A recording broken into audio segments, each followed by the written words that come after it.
Hello, everybody, and welcome to Let's Talk Stroke. I am your host, stroke survivor Jerry Wald. And for you new viewers out there, I started doing this show years ago to spread awareness about stroke, TBI, aphasia, brain injury, AVM, and also to provide a platform for all survivors to share their journeys and to show that you're not alone and we understand. So, my guest on this morning um, is pretty special, Sofia, and she had a brain injury, two strokes at a young age of 14 years old. And we will learn so much about that. And we'll talk about how she's coming back from rock bottom to now, because there's so many people out there that are going through such a difficult time in what we call stroke and brain injury. So please make comments, join us, and just sit back, relax, and enjoy the show.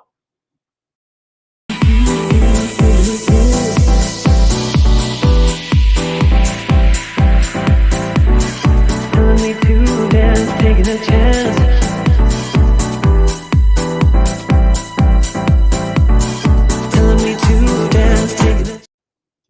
Okay, let's bring on Ella. I'm so happy. Hi, I'm so excited. I'm trying not to burst with excitement right now. I'm so happy. I'm glad you're here, and I know I don't know if you could see the comments. Not sure, but a little frozen there. You probably think I'm frozen. I see Paul. Good morning, Anna, Ray, a bunch of people. Yeah. Mike Peters is from South Wales, United Kingdom. Salute, nice to see you. Paul Cummings, nice to see you. And Jana from Canada. And you're from Canada. Yes! Jana, what part of Canada are you from? Yeah. Oh, Jana, you know what? I've known her for a while. Don't know you. I know there's so many people from all over the world. So good morning to everybody here in the United States, and good evening to the people that are out there across the world. So appreciate it. And I appreciate you being here. I'm so happy to be here. Thank you for having me. Oh, this is pretty awesome. So, I mean, we could talk about so many people that are out there, and I'll bring up the comments, but can we just start by let's rewind the clock and say who was and is Ella before your brain injury? Yes, great question. So, rewind the clock. So, who was I before my brain injury? I was and still am, but definitely identified myself as a competitive athlete. I was an avid soccer player. I wanted to make it to the big leagues. And I really identified myself as an academic, although that word probably wasn't in my vocabulary, 13 and under, but I really excelled in school, mostly in math and sciences. Math was really my thing. I was a really quick thinker. Wow. And that's how I identified myself. I was a math girl and I was a soccer player. Wow. That, just to bring up here, I don't know what this one is from here, but I got a picture from you here, and it's this one. Yes, there I am. So this is post-brain injury. I'm on the far left side with my protective headgear that I wear now when I play soccer. I'm really, really thankful that I can still play and have that protection around my head, especially. Yeah, I saw that, and that's just not a typical band, right? It's something that protects you because you had two strokes. Yeah, so what happened was I had an AVM that we didn't know about that ended up rupturing, which led to two strokes. Basically to give you the down low what happened. So an AVM, for anybody who doesn't know, arterial venous malformation. And what it kind of looks like is if you have your arteries and your veins, and they're supposed to come together like this via these tiny little blood vessels called capillaries, I don't know. Depends where you're from, I guess, how you say it. And mine didn't form correctly, I guess, during when I was forming in the womb, they didn't come together properly. And so they kind of formed into this big clump of blood vessels called a nidus.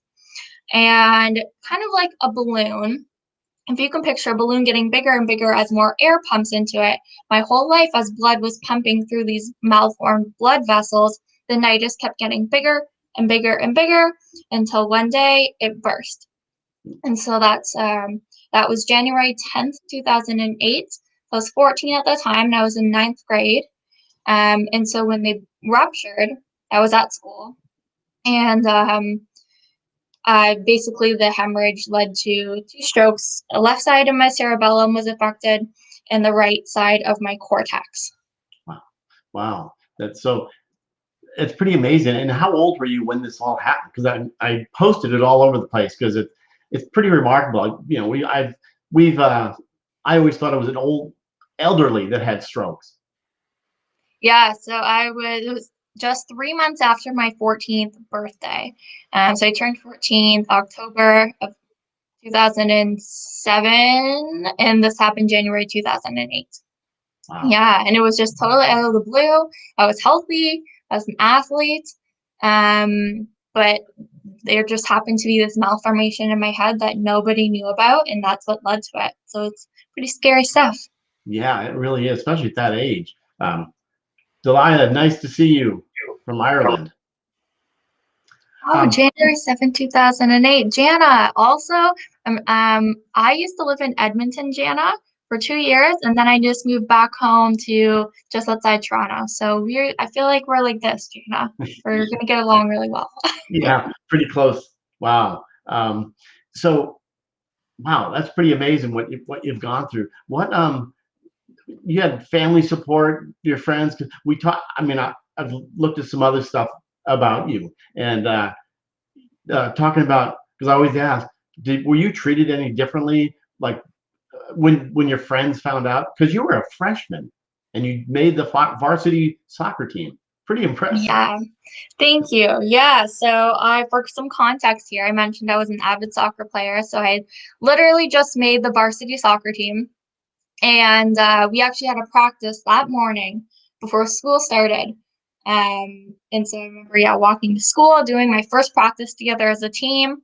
And the next day was supposed to be our first game, and I never got to play. Um, and Mm, now it's to your question about being treated differently. This is interesting, um, because I think in high school, people already have a hard time being treated differently. It's high school, young kids, right? That's sure. understandable. Right. Now, when it all first happened, and when I got back to school for the first few weeks of being back in school, everybody wanted to be friends with me. Everyone, oh Ella, hey, and I just thought, oh my God, I have so many friends. This is awesome. Yeah. Little did I know, everyone just wanted to be friends with the girl who almost died. And so after a few weeks, I became old news, and then nobody wanted to hang out with me because I was Mm, in a walker. I was probably pretty difficult to communicate with for a few reasons, memory and speech. Um, and yeah, so then I found myself from having, all the friends in the world to literally no friends. And I spent a lot of lunches alone, yeah. sneaking my lunch into the library and getting in trouble for having my lunch in there. What I didn't want to say is because I had nobody to sit with. Right. Right. Yeah. Wow. Yeah. That's pretty amazing because my daughter didn't have a stroke or anything, but she used to feel the same way and go into the bathroom to eat lunch. But it's pretty sad. But how is the emotional part of it? Because we all know when you have a stroke or a brain injury, the emotional impact of all this is ongoing. Yeah. Gosh, I feel like that part is something that I only, in recent years, like past 3 years, I really only started to manage at that point. And so, um, when I first had my injury, I wasn't educated on really the severity of what had happened to me. Right. For a few reasons. Number one, I was young, what I didn't understand all these medical things. Number two, I just had a brain injury. It's hard to understand Yeah, anything. And then exactly. number three, I was lucky enough to I still have two amazing parents who were fantastic caregivers. And I think just the like funneling information to them and then back to me. And then, of course, they're going through their own trauma. There was just a lot of miscommunication. And so I didn't fully comprehend what happened to me. So after my brain injury, I pretty much was like, hey, I'm a normal teenager again. I'm just going to go back to my normal life. But there are all these differences that I noticed in myself. Big one being my coordination, Yeah, not just my physical coordination, but coordination of my thoughts. So I was a math girl before, and right. then all of a sudden everything was really slow.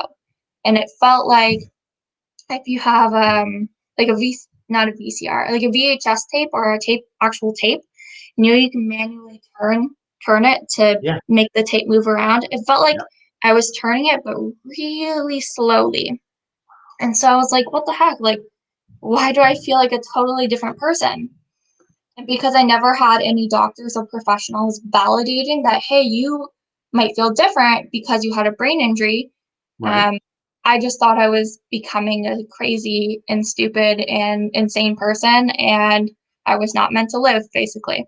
So it led to really deep bouts of sadness and depression Yeah, for a long time. yeah. But you're handling now. You kind of taken over, right? I mean, because you said because a lot of people that's for the rest of their life. They're little parts of them. They're just you know getting themselves down and playing pity party for themselves. Yeah, yeah. And I was having a conversation. I've had this conversation with a few people now, but I had one with somebody this morning. They might be on the stream. And they asked, like, oh, 13 years ago, when did you feel like you had recovered? Because, that's a big focus. I want to get to that end point, right? Sure. I want to be fully recovered. And so for me, probably around the 5-year mark, I come to terms with being 99% recovered, but I would Right. say I'll never be 100% again, Right. which to an extent is true because we have brain injuries. Like there's tissue there that may not ever heal in the same Right. way as a good, healthy tissue. Um, but the more I said that, the more I was focusing on that 1% that I would never get back, so to speak. Yeah. And that led me to be really sad. And so what I realized was that I had no idea. I'm 27 years old now. I have no clue what this fictional 27-year-old Ella who never had a stroke would be like. She's a Right. fictional person. So to say I'm only 99%, well, what am I comparing to? 14-year-old Ella? Well, Right. 14-year-old Ella is different no matter what. So that's Right. just not it's not a good comparison. So what I started saying and what I continue to say now is every single day when I wake up, as long as I'm putting in 100% effort into whatever I need to do, that means I am 100% recovered. If I'm not Right. putting in 100% effort that day, okay, I'm slacking off. But when I'm putting in effort, I'm 100% recovered, no matter what the outcome of my behavior is. Great for you. It's so inspirational. So you practice self-love. I mean, you ever say, I love you in the morning just to get going. And that's a big part of it. Yeah. Geez. So self-care, actually, so my website used to be self-care as a lifestyle, self-care lifestyle. That was Oh, because that's kind of what I thought, that's what I was practicing. That was the lifestyle I was practicing to sort of really start transitioning my rock bottom into a breakthrough. And again, that was probably about 3 years ago when I started doing that. Um, and then the reason I changed it because I realized over time, over the past 3 years, self-care wasn't really a lifestyle. It was part of a lifestyle. And so that's why I changed it to retrain your brain.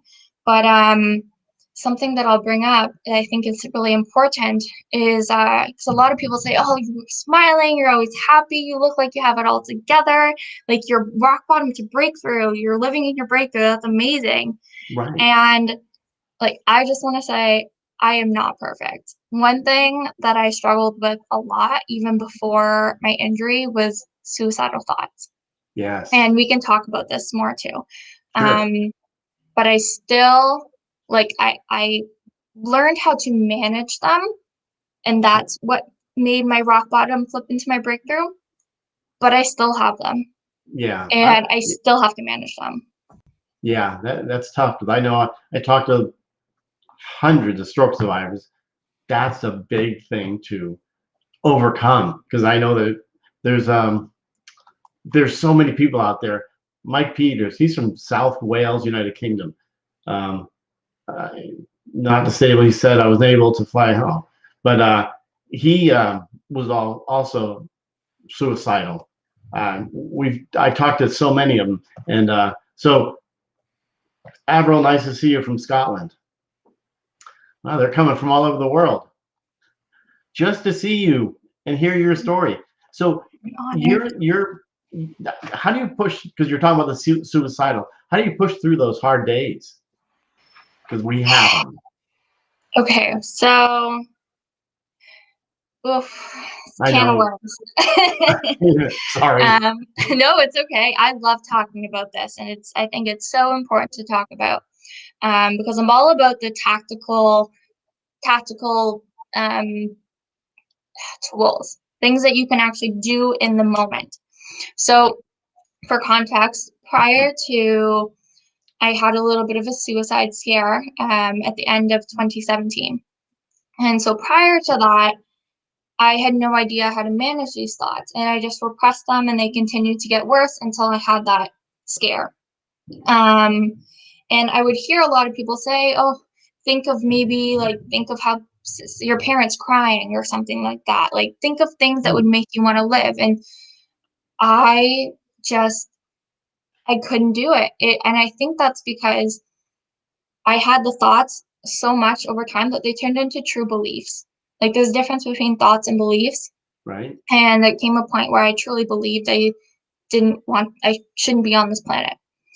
Um, and so when I had my suicide scare and tried to take my life, what ended up happening is the first responders showed up, and they broke down my apartment door.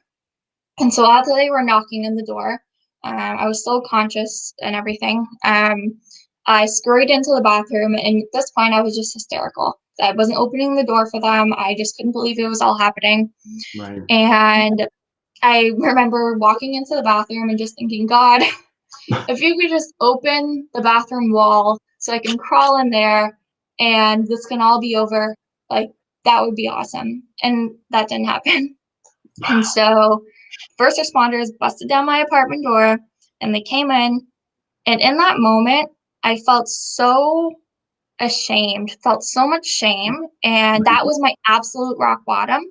And I realized that was because here were these people busting down my door to stop me from doing something I had 100% control over. Right. 100%. Nobody was making me make any of the decisions that I did. I did everything. It was my mind. And if Yes. I can put myself in a bad situation like that, I could 100% take myself out of it. And it was Right. that pivotal moment where I started learning how to manage those suicidal thoughts. So now I think back to that moment. I really do. And I didn't have it before. Um, but I think back to how much I just wanted to live and how I knew I could do it when I Sure. have those thoughts. And I just remind myself I am a human Right. being. That Right. is all anybody needs to be able to figure their shit out. Sorry, I swore. No, no, no. It's okay. I mean, I completely understand because you're very passionate about it, and Marina, I love the comment. You see the comment there? Yeah, I can imagine how many young stroke survivors you can inspire by sharing your journey. Thank you. Yeah, Thank you, Marina. very true. Yeah, and I do like bringing the comments up, but I think you can see them. Yeah, I love it. You guys are so kind. Thank you. Yes. Um, yeah, I'm looking at these. So wow. So you still kind of think about that a little, but you know how to suppress it or handle it? Yeah, so like this week, for example, I had a couple days where I was crying myself to sleep. I was Mm, crying like most of it was just not good. yeah. And I was really thinking, holy crap, like, should I just do it? That's Oh, honestly what my thoughts were this week. And geez, I think now, okay, I'll tell myself to like not make a decision in the moment. You know, when you're writing it, somebody ticks you off and you want yeah. to send an email back and you kind of type up this angry email, but the practice is don't send the email, type it up, wait 24 hours so when you calm down and Yes. then go back and figure out should I change it and then you make the relevant changes. It's kind of what I do now. So I'll wait 24 hours, I'll give myself time, wait till I'm not in an emotional state, and then I'm able to think a lot more clearly. And so I'll use my emotions to my advantage now. Completely understand. I admit the same thing. I mean, I get a little ticked off at some people, and they're saying the wrong things, and I want to just type back and say, and then I have to take a deep breath and think, okay, I don't want to stoop that low, Yeah, you know, and get all, wigged out on that. Josh is saying, do you have any physical disabilities? I don't, Josh. I'm very thankful for that. I um after it, when it I first had my injury, I went through a lot of the usual, like I was in a walker because it was in my cerebellum. I had a lot of challenges with Yeah, coordination and balance. My speech is probably one of the more physical things, yeah, that still linger. Um, but yeah, I'm very lucky that I don't have any lasting yeah. physical disabilities. Now, maybe you could talk about, because I got a kick out of it, and then I understand the sadness about it. You were in the hospital, and something about coffee. Oh, yeah, yeah, yeah. Man, you have a good memory. Okay.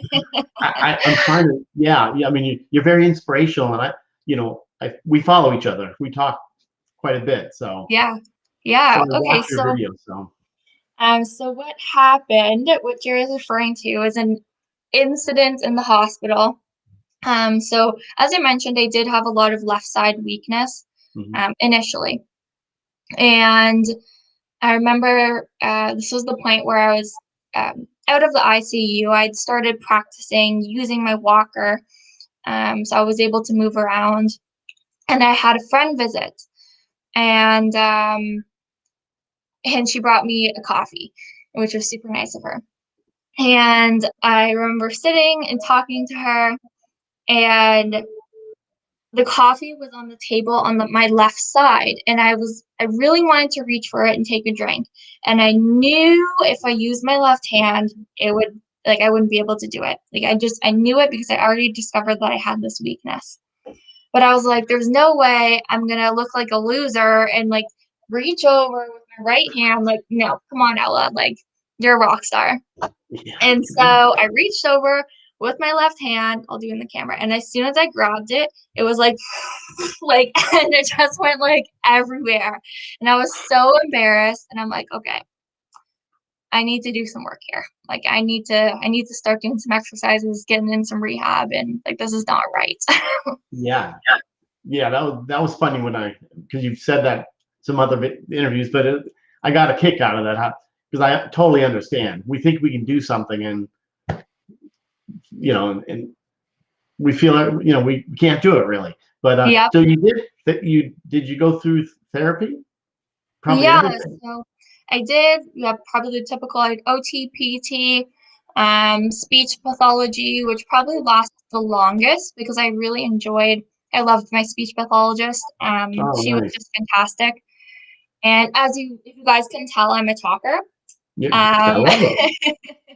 and so I really, really had a vested interest in getting my speech back. And I knew because I was an athlete that I could do the physical stuff on my own. I didn't want anyone telling me what to do. sort of thing. I was a little stubborn, Sure. but yeah, that was OT, speech therapy. I had one appointment with a neuropsychologist. I love it. I wish I loved it. It was not a good appointment. It was not as long as it should have been. He was basically a week out from retirement and was like, "Okay, you're good. Bye." And that was the one component of recovery that I really, really wish was pushed. And I really, really hope that for all the other young people or anybody who's going through a brain injury or receives a diagnosis of something, that they are taken to the neuropsychologist just like they might be taken to OT or PT. Yeah, yeah, exactly. You know, Oh, Rose. Oh, sorry, I just saw it. Sorry. I'm just like talking about neuropsychologists. You know, I think Yes. you follow Dr. Sullivan as well as I do. Yeah. No, she's the best, honestly. I love her. Oh, Elizabeth, hi. Jana, Glen Rose. That's such a good. I went to Shadok, so that's in Hamilton. It's funny, I recognize Glen Rose because I think Glen Rose, yeah, that's in Edmonton, Sherwood Park area. Hmm. But I was in Hamilton when I had my stroke. Wow, So I went to Shadok just to answer Jana's question. awesome. And thank you, So Karen.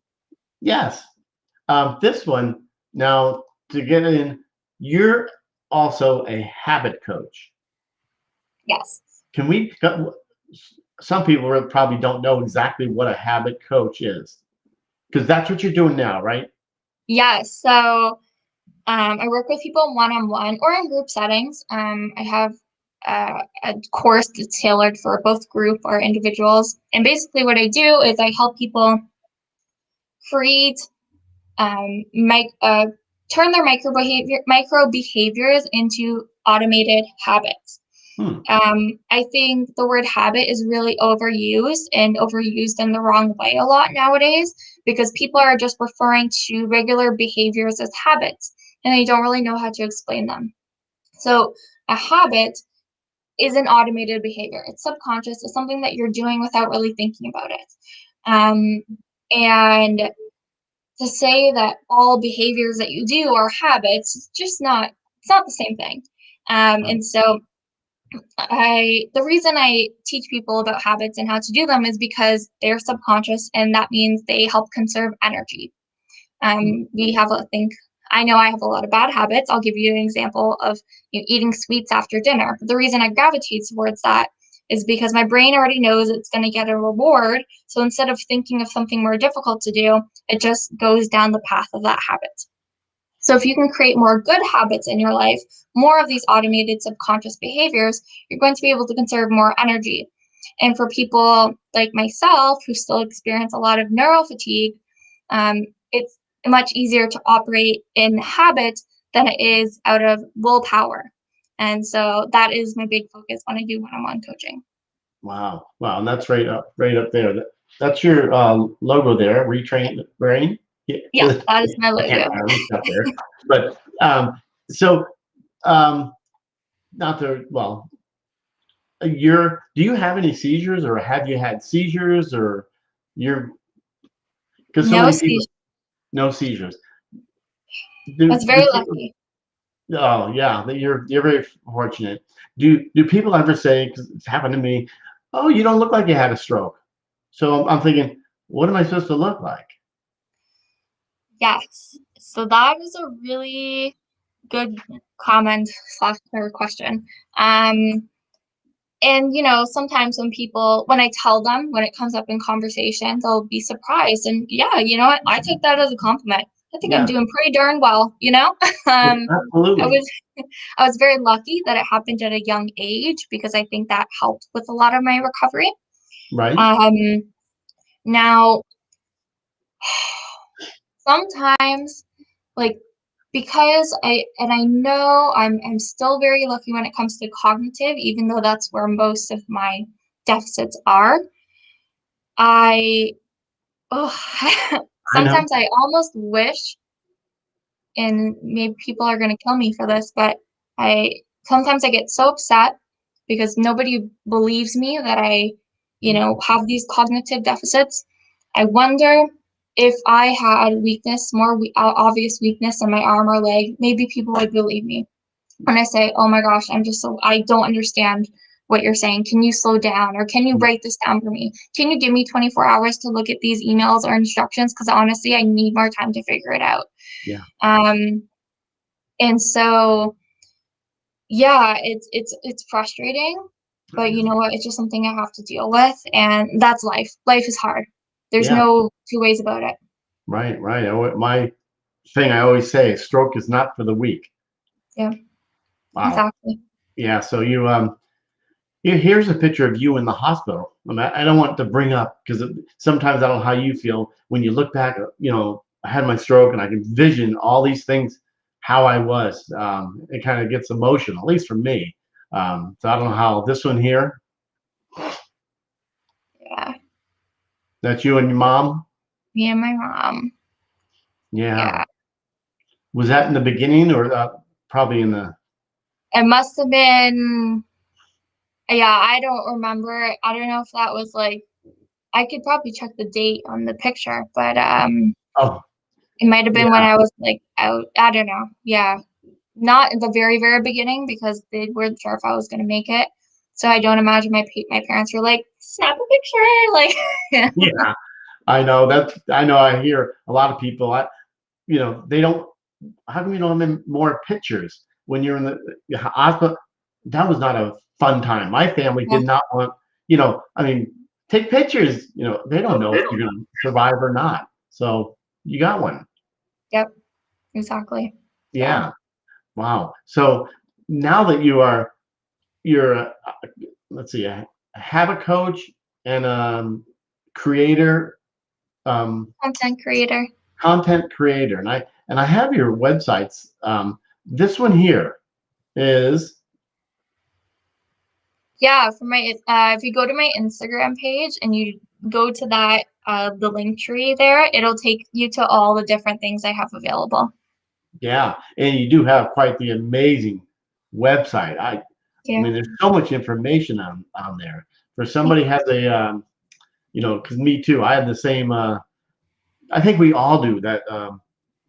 Kind of get confused a little, maybe. Um, like you said, can I have 24 hours just to go through all that? But what you did for your website is just remarkable. It's beautiful. I mean, all the stuff you have on there, the blogs. Let's see. Thank you. Yeah, yeah. So, hello, Lynette. Didn't want a picture of me for years. I know. I know. Mhm. But I wish I had more pictures now that I made it. Yeah, But right. I know yeah, what you mean. yeah, yeah.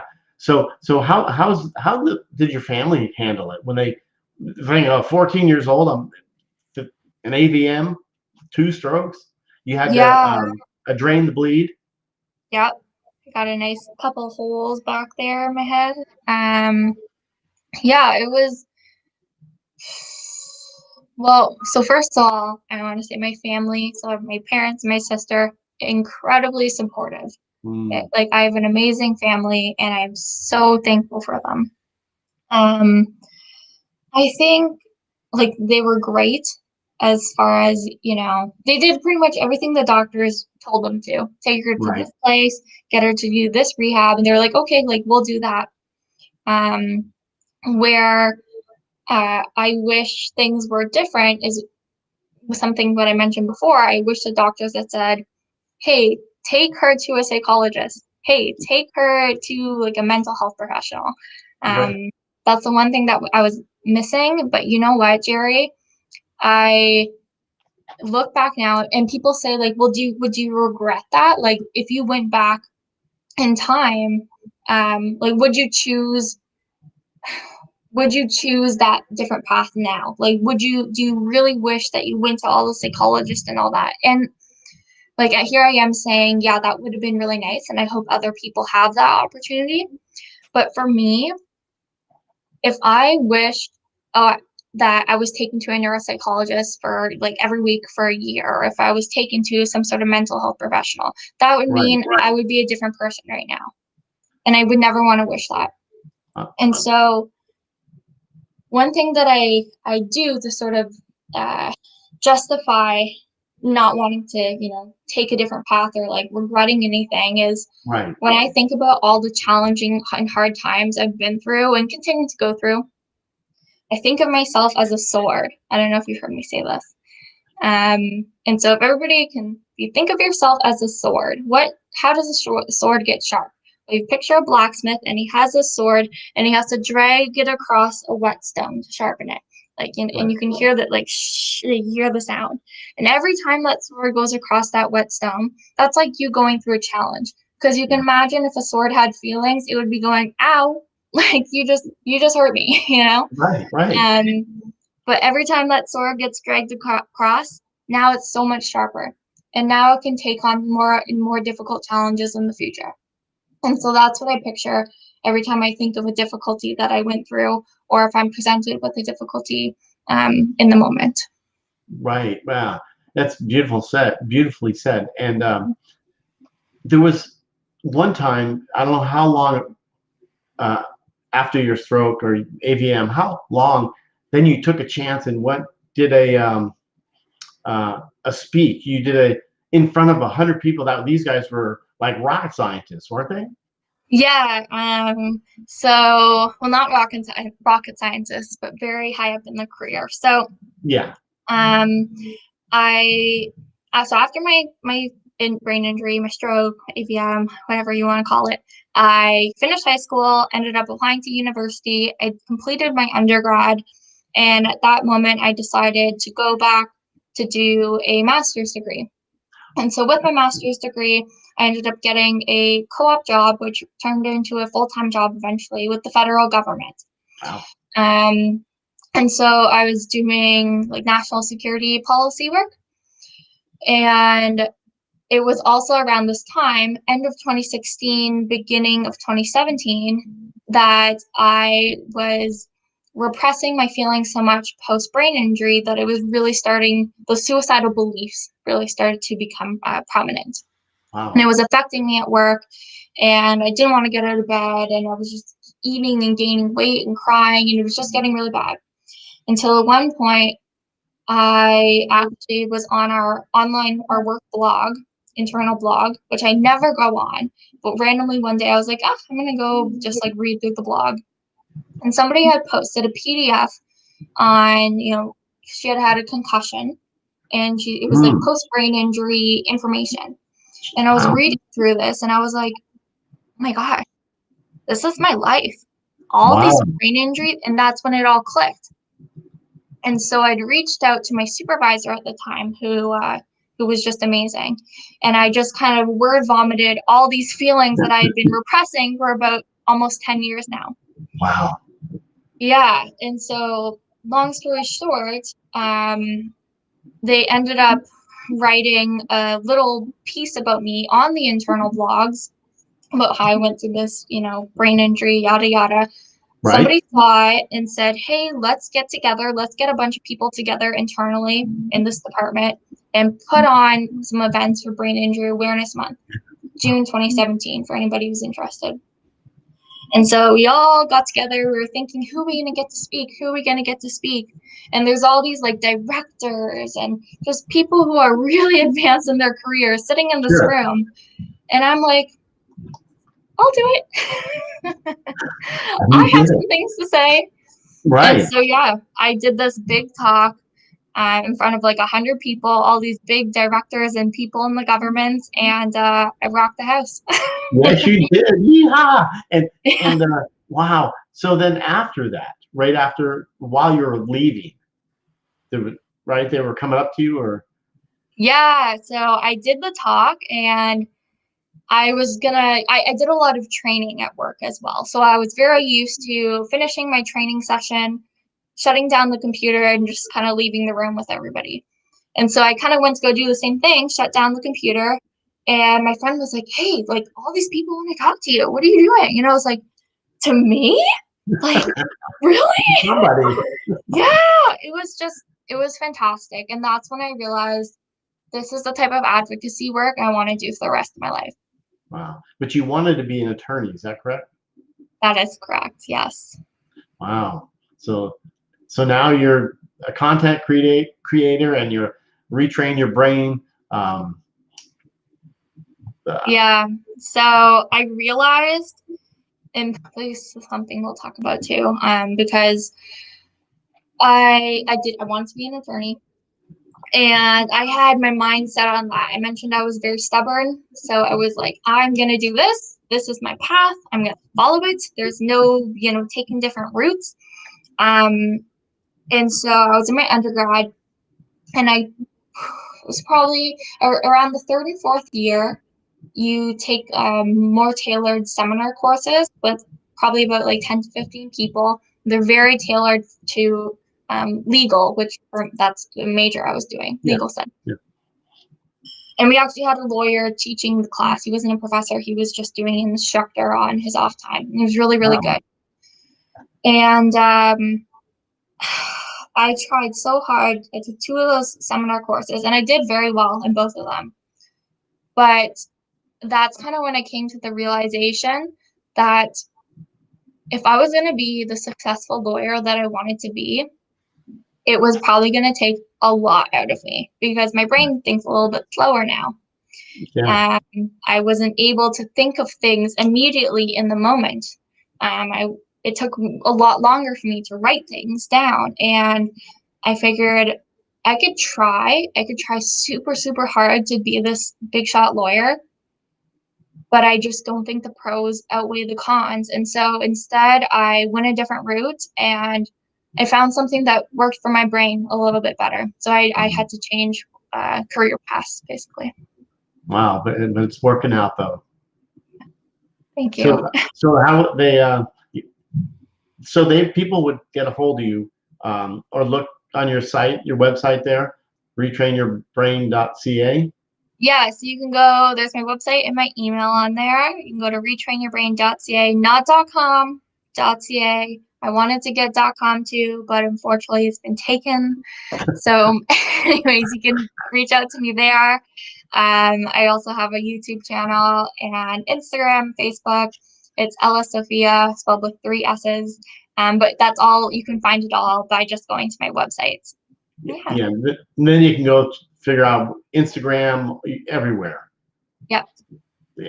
Wow. And well, so you've got quite the story. And Mike Peters just always gets on me. Jerry knows this. That's me. Yeah, I know, Mike. That's Oh my funny. goodness. Thank you, Johnny.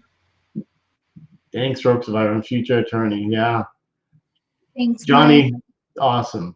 But anything else that we didn't cover? Darren. Sorry. Oh no, go ahead. Let's see, who are we missing? Darren. Hey, Darren. It's nice to see Darren you Walker. on here. Yeah, that you're so kind. I'm just gonna go a little bit through, and then Stephen, when it hits, the depression is almost more debilitating than the stroke. You know what?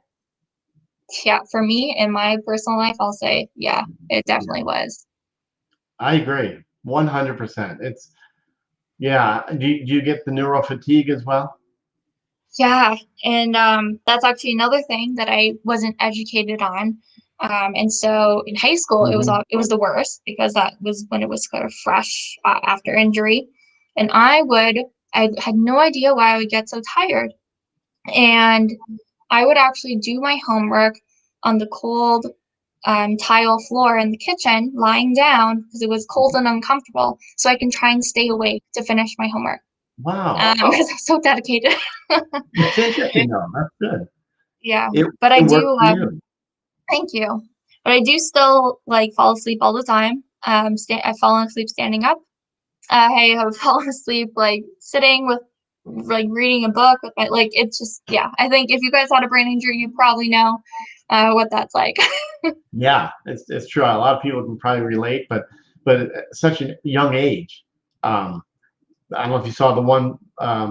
There was a comment that Mike said that you're helping out a 55-year-old man.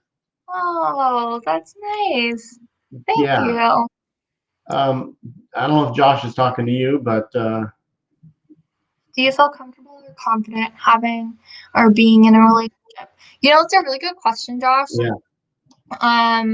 Because I got the question a lot from other people who've had strokes saying, "Oh, like, do you bring it up on the first date?" Like, and it's like it's not a taboo thing. Like, it comes up, and when it comes up, like, I think my first longer term relationship, I don't even think it came up for like months after we started dating because it just, I don't know, it's not a big deal for me. right, Yeah, right. You're confident, and if they don't want to, yeah, be with you, oh, she had a stroke, then yeah. it wasn't meant to be. Yep, exactly. You're exactly right. Yeah, exactly. Um, Nice to see you guys. Thanks for being here. Stephen Yeah. Albright, yeah. So when a nap come on soon, yeah, I start yawning over on the air. I know the feeling. So Mm-hmm. is there anything else that we want to cover that we haven't talked about? Because you really want to talk about retrain your brain, because I think everybody can get something out of that. Thank you. Yeah. Well, I'll say, if you go to my website, you'll see the little like subtitle under where it says retrain your brain. The subtitle is use your mind to retrain your brain. And it's so important because you have two sort of parts of your brain. And I'm not a scientist. I'm just explaining all this in lay people's terms and based on my own experience. But you have your actual physical brain, and then you have the thinking part, your mind. Right, And I think your mind is so much stronger than a lot of people give it credit for. And the two examples in my life. Number one, um, I lived 10 years post brain injury, not realizing I had one. And right, even though I noticed changes because I didn't wasn't educated on, hey, this is what could happen post brain injury. I didn't think of myself as having a brain injury. I didn't impose limitations on myself. right. I persevered. And so that's one example. And then the other one is when I realized I could go from rock bottom to breakthrough after I realized my mind and everything that I had done, I had thought put me in that rock bottom position, and I could totally take myself out of it. My life hasn't really changed. Like I live the same way. I still have the same challenges and go through all the same difficulties, but it's my mind and my thoughts that have changed. And Yes, so if you yeah, can harness the power of your mind, you could change your life. And that's really what I work on with people. yeah. Good for you. How long you been doing that? End of 2018. So I left my government job. Yeah, end of 2018. I ended up moving from Ottawa to across the country to Alberta, Edmonton, Alberta, where Jana used to live as Yeah, well. And that's kind of when I started the blog and working with people, and I started my course and all that. So it hasn't been a super long time, but it's been a great experience so far, and I can't wait to see where it takes me. right. Good for you. I'm really proud of you to hear all what you accomplished. Wow. Thank you. Um, these- there. Let's see. So many people. Might as bring up some there. Thank you, Jerry, and Yeah. your amazing young guest. Oh, thank you, Delight. I don't know what time it is over in Scotland. I know the short-term memory for me. Delight, I know we've chatted quite some time, but sorry. And salute. Thank you Yes. so much. Thank you, everyone. Yeah, yeah. So thank you, you guys. Thank you, Ellen, Jerry, for a fabulous hour. I appreciate you guys, and you are wonderful. So the last one, what's the last? What could you tell somebody that's like, because you've overcome so much, and now I mean, from an attorney, that's where you were going to go, and now you're a content creator and doing so much other stuff. So what can you tell somebody that's feeling down? They're feeling like, in a down place. They're, this, I could say it, this sucks. I don't want to be, had a stroke or a brain injury. Yeah, yeah. Okay, so the first and foremost, what I would say is Because I think we hear a lot, and I was, oh my gosh, there's some feedback. Are you hearing feedback? Am Yeah, no. okay.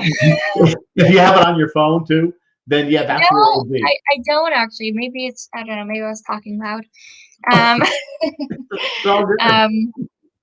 so back when I was at my rock bottom, how I thought I needed to manage it was by just learning how to be comfortable with discomfort.